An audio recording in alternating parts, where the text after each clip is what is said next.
Oi, gente. E aí, pensaram bastante sobre a questão do ciúme? Então vamos ali conversar sobre o ciúme retrospectivo.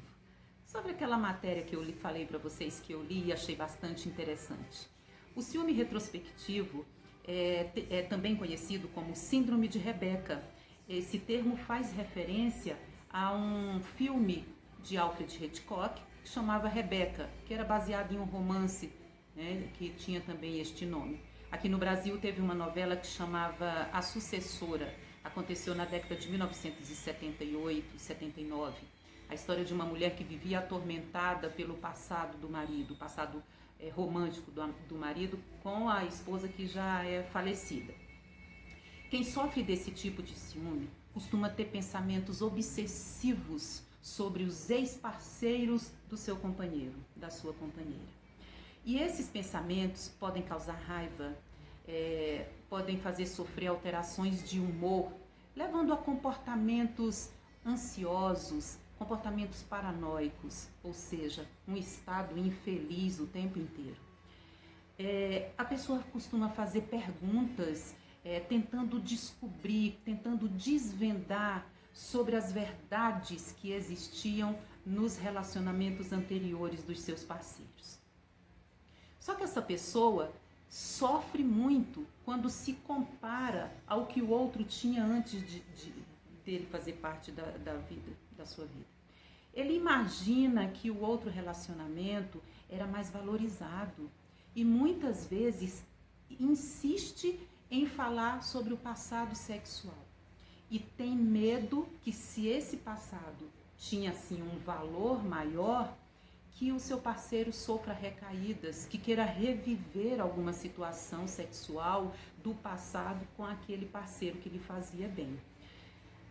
Como a questão da gente ter acesso a Instagram, a Facebook, vasculhar a vida desse companheiro é muito mais fácil, né? Porque ali são redes sociais que são públicas, então tem postagens anteriores, todo tipo de postagem, fotos, viagens, uma vida que acontecia a mil antes dessa pessoa chegar na vida dessa outra pessoa, né, de estabelecer uma relação ali.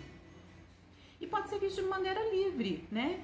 Isso é diferente de você vasculhar o celular, o e-mail, que são mais particulares, né? E que é uma invasão da privacidade do outro. Já as redes sociais estão ali para qualquer um ver, né? São públicas. E o risco de ser descoberto nessa empreitada de vasculhar a vida do outro é praticamente inexistente, né? A era digital trouxe também o medo de ser traído publicamente, porque tudo tá nas postagens, embora a própria pessoa não poste porque não vai se expor, mas quem sabe aquele caso vá fazer a exposição, né? Quem sabe alguém viu e posta em sua outra rede social. O que acontece com isso? O medo da exposição.